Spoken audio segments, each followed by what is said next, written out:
يؤتي الحكمة من يشاء ومن يؤت الحكمة فقد أوتي خيرا كثيرا وما يذكر إلا أولو الألباب. 5 conseils, 5 clés pour développer une conscience éveillée envers Allah Azzawajal.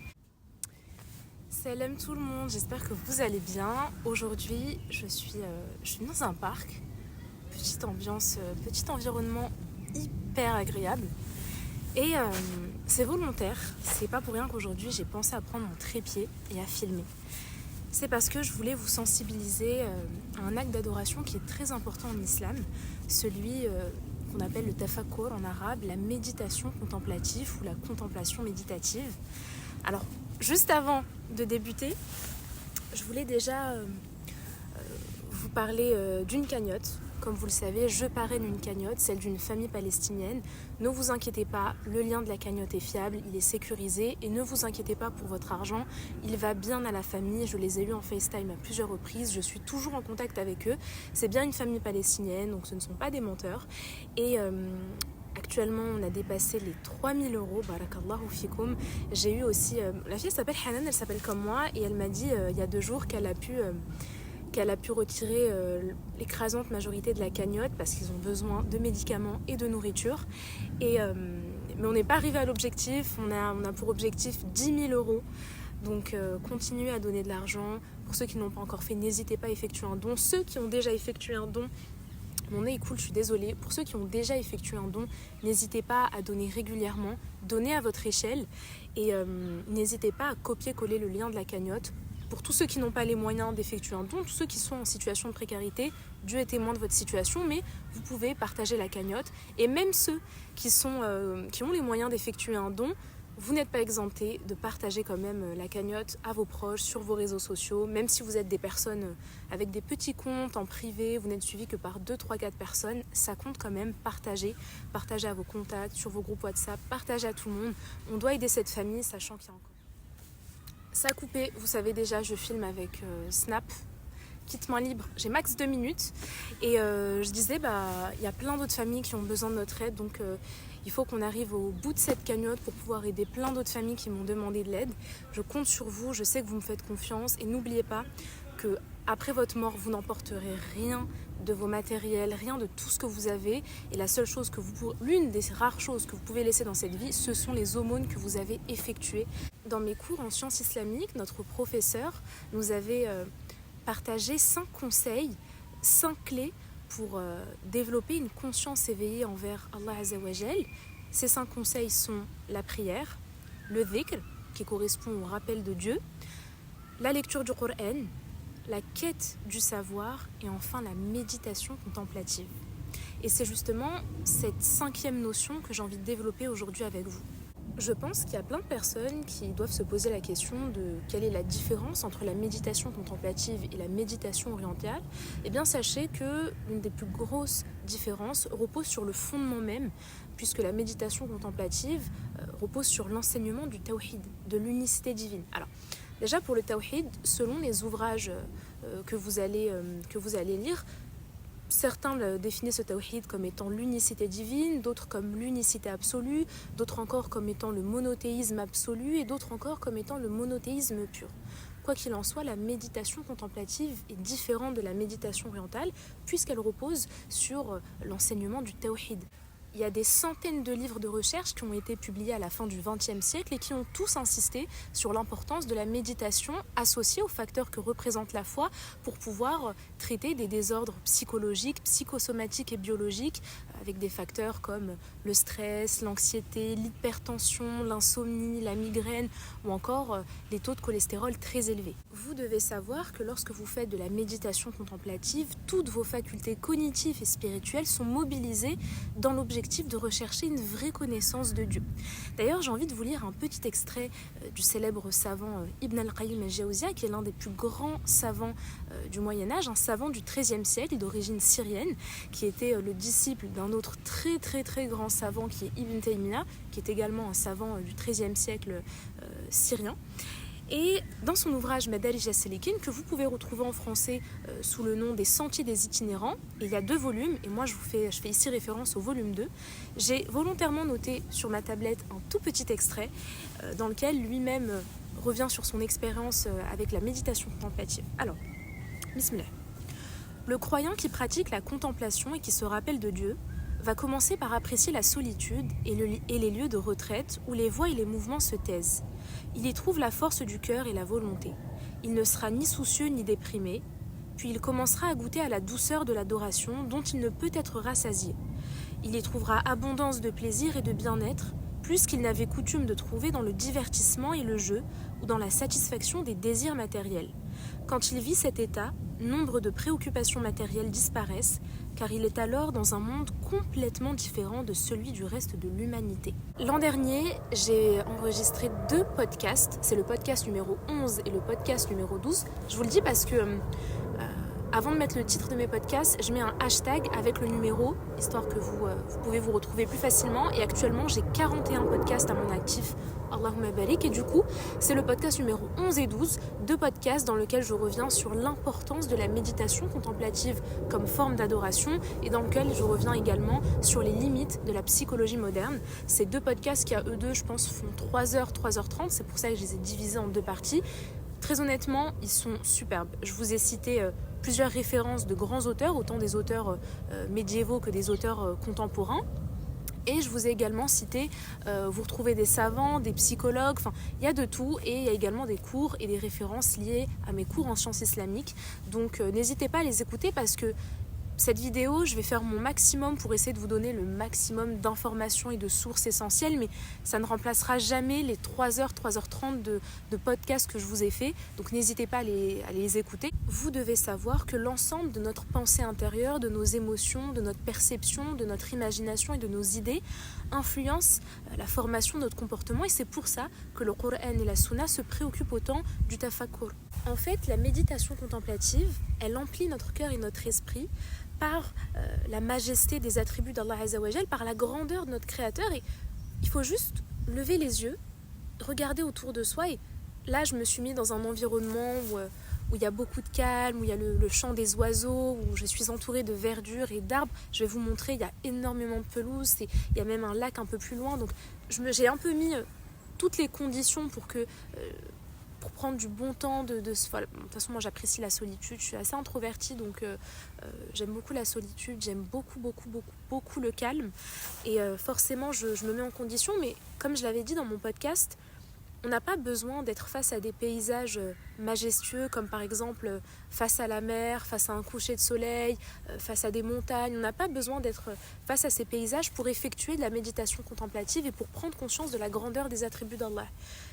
On est dans la rue, je sais que pour les gens qui vivent dans des métropoles, comme moi par exemple qui est parisienne, on est entouré que de bâtiments, on est étouffé même par les bâtiments et par les grandes structures, donc on pense qu'il n'y a pas de place à la méditation contemplative alors qu'on a un ciel comme tout le monde. On a des arbres comme tout le monde et rien qu'avec ça, on peut déjà effectuer une méditation contemplative profonde et sincère couplée à du dhikr. Ça, c'est vraiment le combo parfait. Vous marchez, vous êtes en voiture, mais de préférence en marchant. Et là, même si vous êtes étouffé par les structures, les bâtiments et par la population, vous pouvez continuer à effectuer du dhikr. Ça, c'est vraiment super. Le dhikr, l'istighfar, les doigts, pendant que vous marchez. Et en fait, je vous jure, vous avez une sensation, vous êtes empli de la majesté d'Allah, de la grandeur d'Allah Azzawajal, vous vous sentez tellement bien et vous vous sentez même honteux et honteuse d'effectuer des péchés. C'est à ces moments-là où, bon, après, l'âme humaine est assez faillible et faible. Je pourrais vous faire une vidéo YouTube si vous le souhaitez, mais dites-le moi en commentaire si vous voulez que je vous fasse une vidéo dédiée au dhikr. Je pourrais en plus mêler ça à du développement personnel. Vous connaissez mon avis pour le développement personnel. Je trouve que c'est une énorme imposture. J'ai même dédié un podcast à ça, c'est le podcast numéro 19 dans mes souvenirs. Je vous ai donné mon avis, un podcast qui dure un peu moins d'1 heure et où je vous ai partagé mes réticences et pourquoi j'estime que c'est une imposture. Mais si vous le souhaitez, je pourrais vous faire une vidéo dédiée au dhikr, une vidéo sur YouTube. Même si dans l'un de mes podcasts, parce que j'ai fait 3 podcasts sur la médecine prophétique, et il me semble que c'est dans la partie 3, mais je sais plus trop, de toute façon allez écouter les 3, mais il me semble que c'est dans la partie 3 que je suis revenue sur l'importance du dhikr. Et où en plus j'ai essayé de substituer le dhikr au développement personnel. Vous allez comprendre, mais il faut écouter le podcast. Et de toute façon, dites-moi si vous voulez quand même que je vous fasse une vidéo YouTube, bien que, encore une fois, la vidéo YouTube ne remplacera jamais les podcasts qui sont beaucoup plus riches, beaucoup plus alimentés, beaucoup plus construits que des vidéos YouTube. Lorsque vous faites de la méditation contemplative, n'hésitez pas à venir à apporter avec vous un livre ou un Coran. Alors, l'idéal, c'est le Coran, comme ça, vous pouvez lire et méditer sur les paroles d'Allah Azza wa Jal. D'où l'intérêt pour les non-arabophones d'avoir un Coran français et arabe. Et vous pouvez méditer vraiment. Par exemple, ça m'est arrivé l'an dernier de lire Surat al-Mulk, la royauté. Et 3e ou 4e verset, Allah Azza wa Jal dit levez les yeux vers le ciel, relevez une nouvelle fois les yeux vers le ciel et regardez en fait la majesté. Regardez ce qu'Allah Azza wa Jal a effectué. Et je vous jure, vous vous sentez si insignifiant, si petit, si ridicule dans cette terre. Déjà, ça vous remet en place votre ego, l'ego mal placé. Et surtout, quand on regarde des documentaires liés à l'environnement ou au secret de l'océan, et vous dites, mais je suis si insignifiant sur cette terre. Et on le sait parce que demain... n'importe qui d'entre nous décède, même les grandes célébrités qui sont décédées et qui jusqu'à aujourd'hui, je sais pas, un Michael Jackson, Prince, voilà, parce qu'en français je galérais, le chanteur Prince, Amy Winehouse, enfin même si les gens, les fans pleurent encore leur mort, il y a 1000 théories sur eux, etc. Mais le monde continue d'évoluer et d'avancer sans eux. C'est ça qu'il faut vous dire, c'est que le monde va continuer d'avancer sans vous. Même votre famille, alors votre famille et votre entourage va continuer à penser, j'espère que quand je vais mourir, vous mes abonnés, vous allez continuer à faire des invocations pour moi. La meuf qui vous met une pression. Non mais je viens d'y penser là, je viens d'y penser que ma famille et mes amis, je m'inquiète pas, mais vous, je compte sur vous pour effectuer des invocations pour moi. Et des aumônes. À la belle com. non mais voilà en fait, faut pas que je pleure. En fait cette vie, elle est tellement insignifiante, c'est tellement un piège que je me retiens de pleurer parce qu'on n'emportera pas tout ça avec nous, nos mauvaises actions et tout. Et tu te dis, mais à quoi bon il y avait une guêpe. Tu te dis, mais à quoi bon par exemple, moi, à quoi bon ne pas porter le hijab, parce que vous le savez, je ne suis pas voilée, je fais les causes pour le porter. Toutes mes émissions, toutes mes vidéos, je le fais avec le hijab. Je sors de plus en plus avec le voile. Voilà. J'essaie vraiment de faire les causes, mais je reste profondément blessée parce que c'est mon jihad nefs, hein, c'est mon effort personnel. Les petites filles, elles sont trop mignonnes. Elles ont vu un téléphone, elles ont capté que j'étais youtubeuse. Et je disais en fait, ouais, ça me travaille. Vraiment, le hijab, c'est l'un de mes plus grands jihad nefs. Chacun son jihad nefs, hein. Il y a des gens, c'est facile pour eux, mais ça va être les relations en mariage, ça va être l'alcool, ça va être le fait de fumer, ça va être la prière, ça va être le fait de... Il y a des gens qui aimeraient être en quête du savoir et qui galèrent, il y a des gens qui aimeraient arrêter d'avoir de l'argent illicite mais qui n'y arrivent pas. Donc chacun son jihad nefs, c'est hyper... je me livre. Hein. C'est pas du tout comme ça, mais... ouais. Moi, le hijab, vous le savez déjà, de toute façon, je sais qu'Allah Azza wa Jal voit les efforts. Allah Azza wa Jal regarde tout le voyage spirituel qu'on a fait. Il ne regarde pas que le résultat final. Mais ouais, j'ai pas envie de pleurer. J'ai envie de vous lire un verset.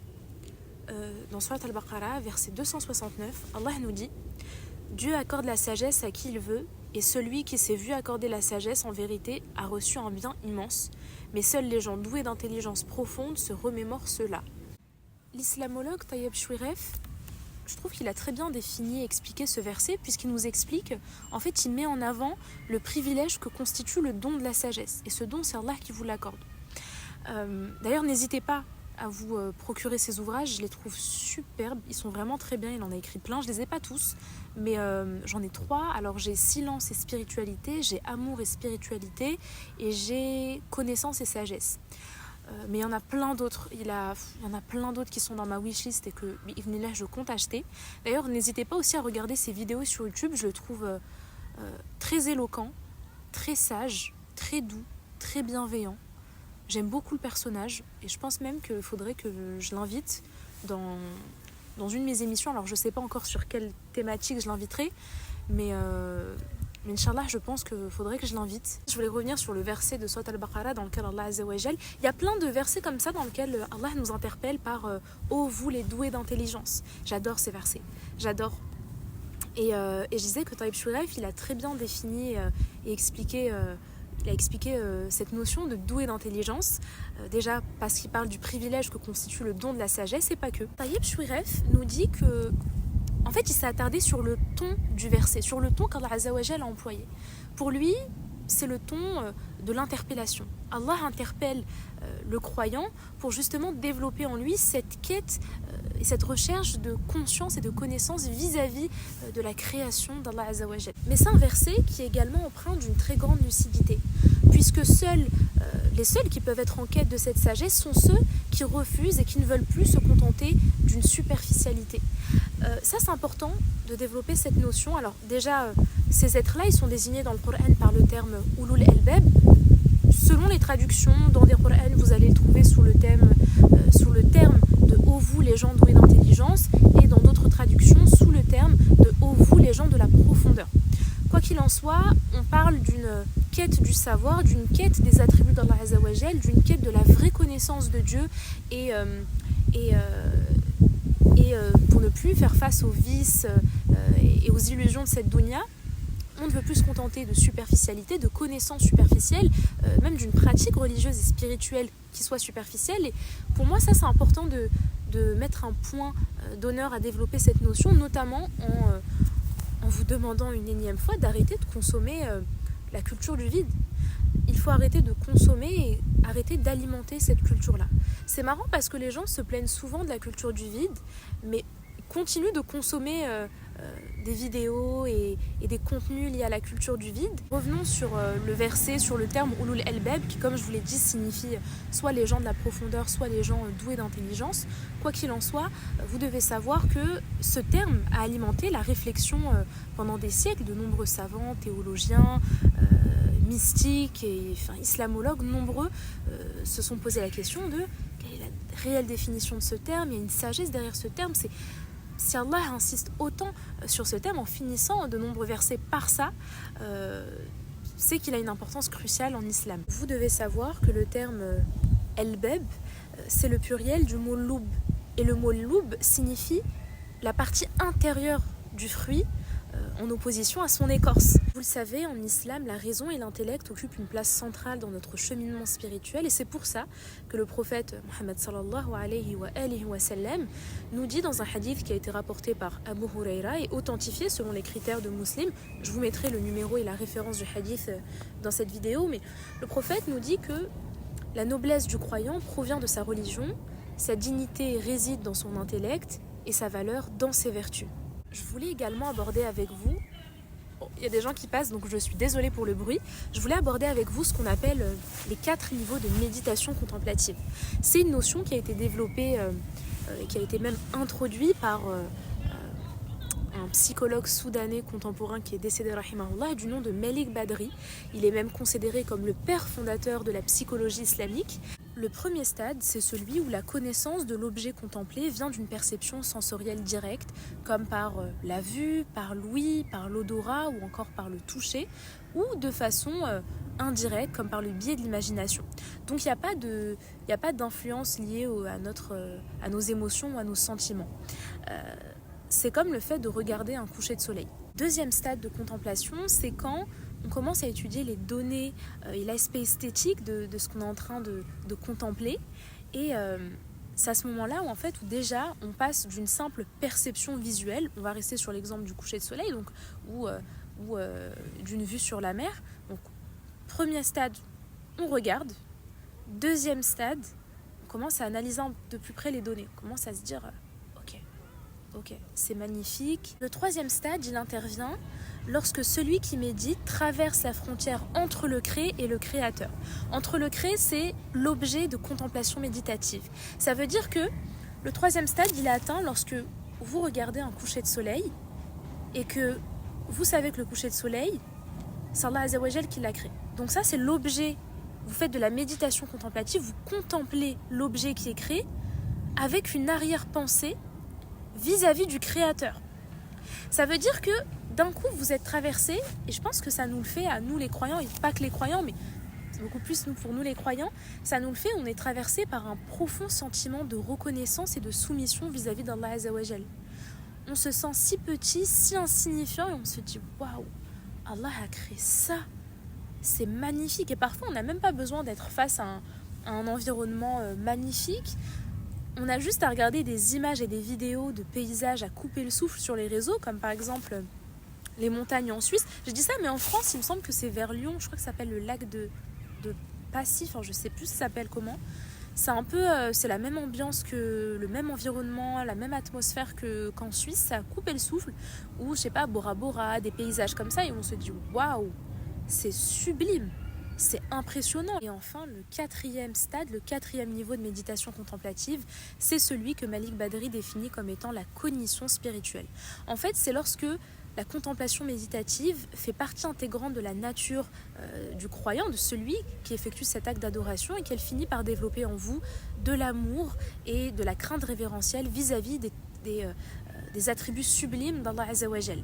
Et ça, c'est ce que le savant syrien Ibn Taymiyyah appelle même la vraie connaissance d'Allah Azza wa Jal. Donc c'est un niveau qu'on ne peut pas tous atteindre, mais qu'on peut tous s'efforcer à atteindre en effectuant de façon régulière de la méditation contemplative, en purifiant son âme des maladies de l'âme, des maladies du cœur, des péchés, en se référant au commandement d'Allah Azza wa Jal. J'espère que vous avez compris que les 2 premiers stades de la méditation contemplative sont accessibles à tout le monde, même aux non-croyants. Parce que, premier stade, je regarde le coucher de soleil. Deuxième stade, j'apprécie la beauté du coucher de soleil. Par contre, le 3e stade ne peut être atteint que par des personnes qui sont croyantes. Pas forcément musulmanes, mais par des personnes qui sont croyantes. Parce qu'à partir du 3e stade, on va associer l'appréciation esthétique de cet objet qui est contemplé en faisant référence à la grandeur d'Allah Azza wa Jal. Parce qu'on sait que c'est le créateur qui l'a fait.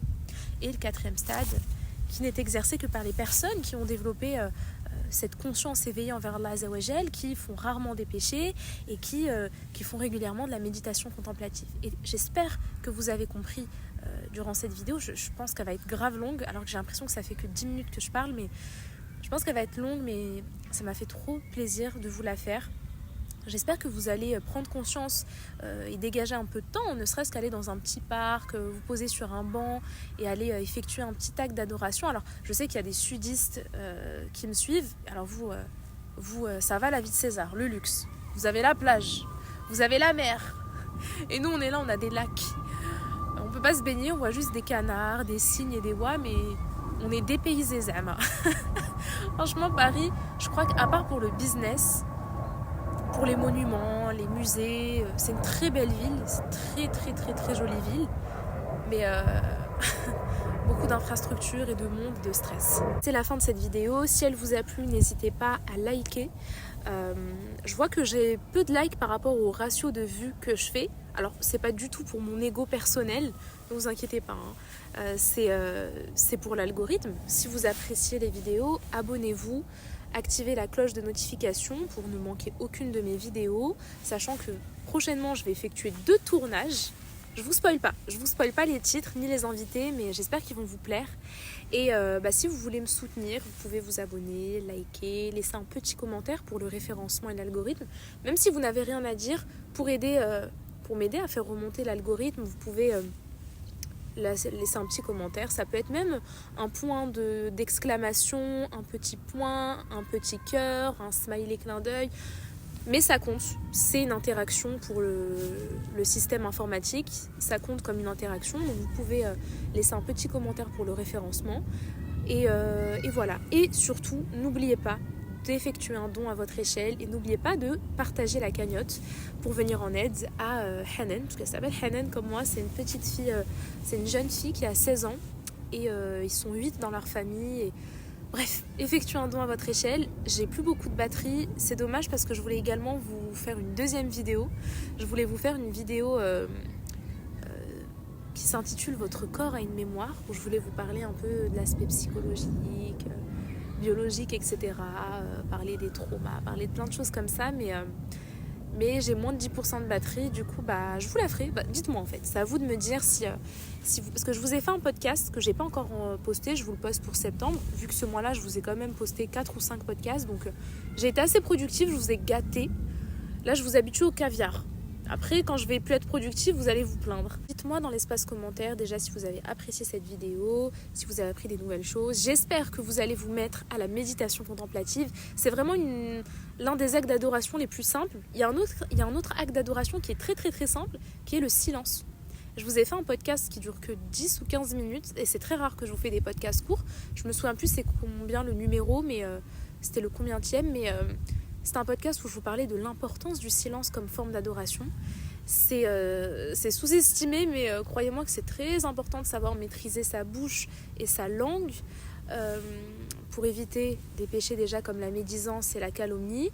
Et c'est important en fait de savoir mentionner, d'ouvrir sa bouche que pour mentionner Allah Azza wa Jal. Et donc voilà, enfin bref. Dites-moi si vous voulez que je vous fasse une vidéo sur votre corps a une mémoire. Parce que ça part d'un livre d'une psychothérapeute et d'une journaliste qui s'appelle Votre corps et une mémoire et que j'avais lu l'an dernier et en fait je voulais vous en parler. Je voulais vous résumer un peu l'ouvrage et vous donner mon avis personnel, mais j'ai plus de batterie donc dites-moi si ça vous tente. Je suis désolée pour le bruit et sur ce on se dit à cause des avions. C'est pas grave, sur ce on se dit au revoir. Moi je vais un peu rester encore dans le parc avant de rentrer chez moi et je vous fais plein de bisous et je vous dis assalamu alaikum wa rahmatullahi wa barakatuh et on n'oublie pas la cagnotte.